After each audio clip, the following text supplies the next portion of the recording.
Hello Empuraan എന്ന ചിത്രത്തിൻ്റെ രണ്ടാം ദിവസത്തെ കേരള ബോക്സ് ഓഫീസ് കളക്ഷൻ റിപ്പോർട്ടാണ് ഇന്നൊരു വീഡിയോ ഭാഗത്ത് നോക്കാൻ പോകുന്നത്.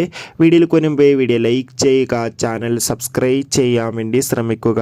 പൃഥ്വിരാജിൻ്റെ സംവിധാനത്തിൽ മോഹൻലാൽ, മഞ്ജു വാര്യർ, ടൊവിനോ തോമസ് എന്നൊക്കെ പ്രധാന കഥാപാത്രങ്ങളായി മാർച്ച് 27 റിലീസിനെത്തിയ ചിത്രമായിരുന്നു എമ്പുരാൻ.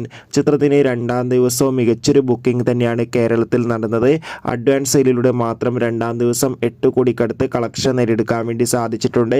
അതുകൊണ്ട് തന്നെ രണ്ടാം ദിവസം ആകെ ഏകദേശം 10-12 കോടിക്കടുത്ത് വരെ കളക്ഷൻ നേടിയെടുക്കാൻ വേണ്ടി സാധിക്കുമെന്നാണ് ട്രാക്കിംഗ് റിപ്പോർട്ടുകൾ സൂചിപ്പിക്കുന്നത്.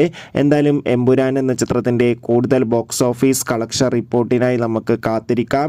എമ്പുരാൻ എന്ന ചിത്രം കണ്ടവരുടെ അഭിപ്രായം തീർച്ചയായും കമൻറ്റ് ബോക്സ് രേഖപ്പെടുത്തുക. കൂടുതൽ സിനിമാ വാർത്തകൾ പെട്ടെന്ന് ലഭിക്കാൻ നമ്മുടെ ചാനൽ ഇപ്പോൾ തന്നെ സബ്സ്ക്രൈബ് ചെയ്യൂ. അടുത്തൊരു വീഡിയോയിൽ കാണും വരെ ഓർക്കും ബൈ.